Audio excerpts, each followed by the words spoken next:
الرحیم درود پاک پڑھیں۔ اللہم صلی علی سیدنا مولانا محمد معدن الجود والکرم وآلہ وبارک وسلم صلاۃ و سلام علیک یا رسول اللہ وسلم علیک یا حبیب اللہ۔ مدینہ منورہ زادہ اللہ شرفا و تعظیما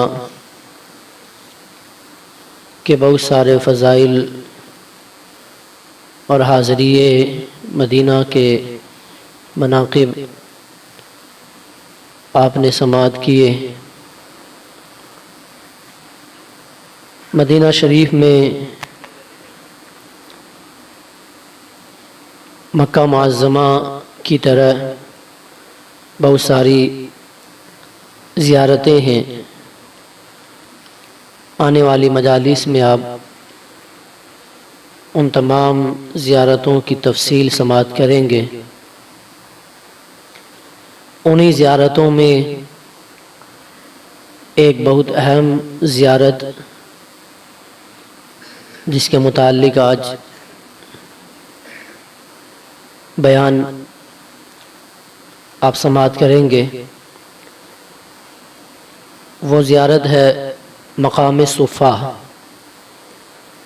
باب جبرائیل سے مسجد نبوی شریف میں داخل ہوں تو چند قدم آگے بڑھنے کے بعد داہنی جانب یعنی رائٹ سائیڈ ایک چبوترا پیتل کے کٹہرے میں گرا ہوا ہے، جسے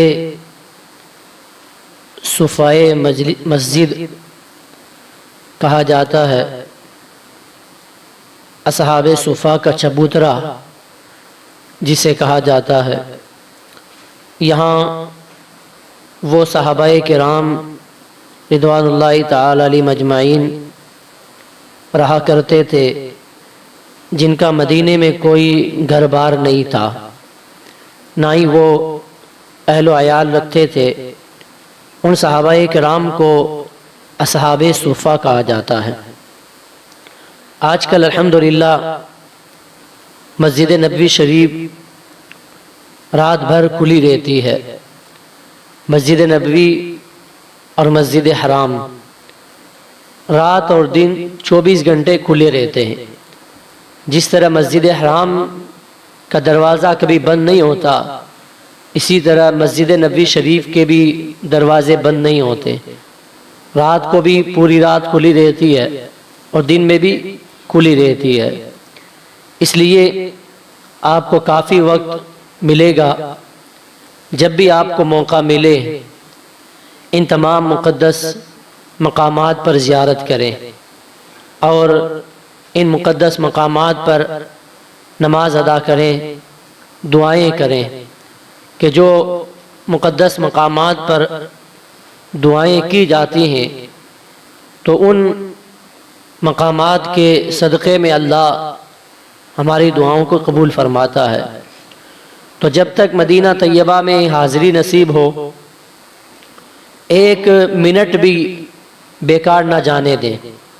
ضروریات کے سوا اکثر وقت مسجد نبوی شریف میں باطہارت باوضو گزاریں، نماز اور تلاوت اور درود پاک کی کثرت میں وقت گزاریں۔ دنیاوی بات چیت یہ تو کسی بھی مسجد میں جائز نہیں ہے۔ کسی بھی مسجد میں دنیا کی بات کرنا جائز نہیں ہے، تو یہاں مسجد نبوی شریف میں تو اور زیادہ ہمیں دنیاوی باتیں کرنے سے پرہیز کرنا چاہیے۔ وہاں تو اور زیادہ بچنا چاہیے کہ وہاں تو ان چیزوں کا ہمیں خصوصی خیال ہونا چاہیے۔ اگر ہو سکے تو مدینہ شریف کے ایام میں قرآن شریف کم از کم ایک مرتبہ ضرور ختم کریں کہ یہ باعث فضیلت ہے کہ یہاں ہر نیکی ایک کی 50,000 لکھی جاتی ہے۔ مکہ شریف میں ایک نیکی کریں گے تو 1,00,000 نیکیوں کا ثواب ہے، اور مدینہ شریف میں ایک نیکی کا ثواب 50,000 نیکیوں کے بارے میں ہے۔ یعنی ایک نیکی کرنا 50,000 نیکیوں کے برابر ہے، تو مدینہ شریف میں تو اور زیادہ ہمیں عبادات اور نیک اعمال کا ذکر و اذکار اور درود کی کثرت کا اہتمام کرنا چاہیے۔ مدینہ منورہ میں اگر ممکن ہو سکے تو روزہ رکھنے کی بھی سعادت حاصل کریں، خصوصاً گرمی میں تو روزہ رکھنے کے کیا کہنے، سردی میں رکھنا ثواب ضرور ہے، لیکن گرمی میں روزہ رکھنا اور زیادہ ثواب رکھتا ہے کہ جب بندے کو پیاس کی شدت ہوتی ہے، پیاس لگتی ہے، لیکن وہ روزے کی حالت میں اللہ کا ڈر اور اللہ کی خشیت اپنے دل میں لیے ہوئے ہوتا ہے، اللہ کو راضی کرنے کے لیے، اللہ کو خوش کرنے کے لیے وہ بندہ روزے کی حالت میں صبر کرتا ہے، مغرب کی اذان کا انتظار کرتا ہے، پورے دن اللہ کو راضی کرنے کے لیے بھوک اور پیاس اور گناہوں سے دور رہ کر اپنے دن کو گزارتا ہے، تو اللہ اس بندے سے بڑا ہی راضی ہوتا ہے، اللہ اس بندے سے بڑا خوش ہوتا ہے کہ جو روزے کی حالت میں رہتا ہے۔ تو مدینہ شریف کے جو 8 دن آپ کو ملیں گے، حج کے ایام میں تو 8 دن ملتے ہیں، اس کے علاوہ آپ اپنی طرف سے اگر کسی دن جائیں تو جتنے ایام بھی مدینہ شریف میں آپ رکیں، روزہ رکھنے کی کوشش کریں کہ یہ سعادت اگر آپ نے پا لی تو اس پر وعدہ شفاعت ہے، شفاعت کا وعدہ ہے، اور ضرور اللہ کے حبیب صلی اللہ تعالی علیہ وسلم ہماری شفاعت فرمائیں گے۔ لہٰذا عبادت میں زیادہ سے زیادہ کوشش کریں، زیادہ کھانے پینے سے بچیں، جہاں تک ہو سکے صدقہ کریں۔ زیادہ کھانا اور زیادہ پینا، زیادہ سونا اور زیادہ بولنا، یہ چیزیں تو یوں بھی ہمارے اسلام نے ناپسند کی ہیں کہ بزرگان دین کی جو سیرت ہم پڑھتے ہیں تو ان میں ہمیں یہ 3 چیزیں ملتی ہیں کہ جو اللہ کے نیک بندے ہوتے ہیں وہ کم کھاتے ہیں اور کم سوتے ہیں اور کم بولتے ہیں۔ وہ بولتے ہیں تو اچھی بات بولتے ہیں، اور وہ کھاتے ہیں تو بھوک سے کم کھاتے ہیں، اور وہ سوتے ہیں تو تھوڑا ہی سوتے ہیں۔ تو زیادہ سونا یہ بھی اسلام نے اس کو بھی پسند نہیں کیا ہے، اور زیادہ کھانا اس کو بھی اسلام نے پسند نہیں کیا، اور زیادہ دنیا کی باتیں کرنا، بول بول کرنا، بات بات پہ جو ہے ہنسی مذاق اور دیگر فضولیات کی باتیں اپنی زبان سے نکالتے رہنا اور زیادہ بولنا، اس چیز کو بھی اسلام نے پسند نہیں کیا ہے۔ اس لیے بولیں تو اچھا بولیں، ورنہ خاموش رہیں، اور کم کھائیں، کم کھانا بھی سنت ہے، اور زیادہ پیٹ بھر کے کھانا یہ عبادت کے اندر سستی لاتا ہے۔ آپ نے اگر پیٹ بھر کے کھایا آپ کو سستی آئے گی، عبادت میں جی نہیں لگے گا۔ اس لیے وہاں مدینہ شریف میں تو ہمیں اور مکہ شریف میں زیادہ سے زیادہ اپنا وقت عبادت میں گزارنا ہے، اللہ کے احکام پر عمل کرتے ہوئے گزارنا ہے۔ زیادہ کھائیں گے تو نیند بھی زیادہ آئے گی، اور اس طرح جو ہے عبادت میں دل بھی نہیں لگے گا۔ اس لیے ان 3 چیزوں پر عمل ضرور کریں، کم کھائیں، کم سونے کی کوشش کریں، اور کم سے کم بولنے کی کوشش کریں۔ جہاں تک ہو سکے مدینہ شریف میں بھی صدقہ کا اہتمام کریں۔ مکہ شریف میں صدقہ کا جس طرح اہتمام آپ نے کیا، اسی طرح مدینہ شریف میں بھی صدقہ کریں، خصوصاً مسجد نبی شریف کے جو ضرورت مند ہیں، ضرورت مند وہاں کوئی نظر آئے تو ان میں جو ہے صدقہ کریں۔ روضہ انور کی طرف نظر کرنا یہ بھی عبادت ہے۔ جیسے آپ نے سنا تھا کہ کعبہ شریف کو دیکھنا کیا ہے؟ عبادت ہے۔ اسی طرح حضور علیہ الصلوۃ والسلام کے روضہ انور اور مواجہ شریف کی زیارت کرنا، گنبد خضرا کی زیارت کرنا، یہ بھی کیا ہے؟ عبادت ہے۔ تو زیادہ سے زیادہ حضور کے روضے کی زیارت کریں، جی بھر کر دیدار کریں۔ جیسے کعبہ شریف کو دیکھنا اور قرآن شریف کو دیکھنا عبادت ہے، اسی طرح ادب کے ساتھ حضور کے روضے کا دیدار کرنا یہ بھی عبادت ہے۔ حضرت سیدنا انس رضی اللہ تعالیٰ عنہ فرماتے ہیں کہ رسول اللہ صلی اللہ تعالیٰ علیہ وسلم نے ارشاد فرمایا، جو شخص میری مسجد میں یعنی مسجد نبوی شریف میں 40 نمازیں اس طرح ادا کرے کہ کوئی نماز اس کی فوت نہ ہو تو اس کے لیے جہنم اور نفاق سے آزادی لکھ دی جاتی ہے۔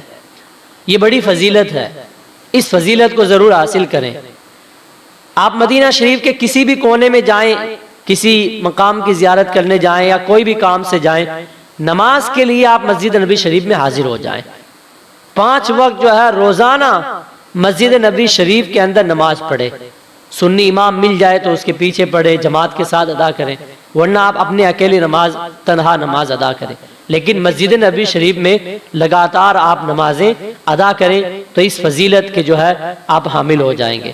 یہ فضیلت انشاءاللہ آپ کو ملے گی کہ اگر آپ نے لگاتار 40 نمازیں، یعنی 8 دن آپ کو جو حج کمیٹی دیتی ہے، حج کمیٹی 8 دن اسی لیے دیتی ہے کہ وہاں 40 نمازیں آپ ادا کر سکیں، تو 40 نمازیں کم سے کم ضرور ادا کریں۔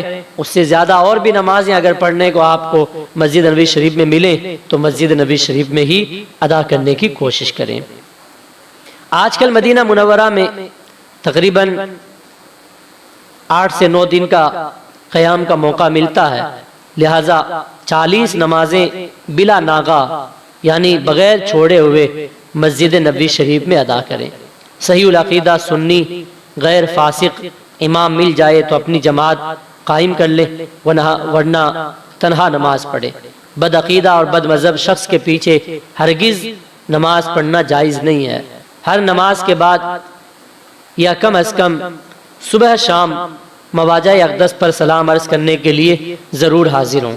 قبر انور رسول اللہ صلی اللہ تعالی علیہ وسلم کی قبر انور کو ہرگز پیٹ نہ کریں، اور حتی الامکان نماز میں بھی ایسی جگہ کھڑے ہوں کہ پیٹ حضور کے روزے کی طرف نہ کرنی پڑے۔ روزہ انور کا طواف کرنا جائز نہیں ہے۔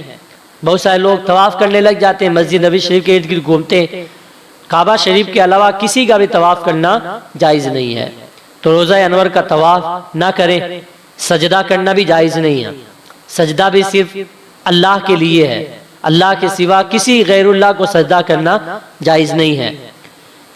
نہ اتنا جھکیں کہ رکوع کے برابر ہو، یعنی جس طرح سجدہ کرنا غیر اللہ کے لیے حرام ہے، اسی طرح غیر اللہ کے لیے رکوع کی طرح جھکنا بھی حرام ہے۔ رسول اللہ صلی اللہ تعالی علیہ وسلم کی تعظیم اور ان کی اطاعت ضرور کریں، اور حضور علیہ الصلوۃ والسلام کی اطاعت میں ہی حضور کی تعظیم ہے، یعنی حضور کے فرمان پر عمل کرنا اور حضور علیہ الصلوۃ والسلام کی احادیث کریمہ پر عمل کرنا، یہی حضور علیہ الصلوۃ والسلام کی تعظیم ہے۔ اس لیے ان باتوں کا دھیان رکھیں۔ ایک بات یہ بھی یاد رکھیں کہ ہر نماز کے بعد حضور کی بارگاہ میں ضرور حاضری دیں۔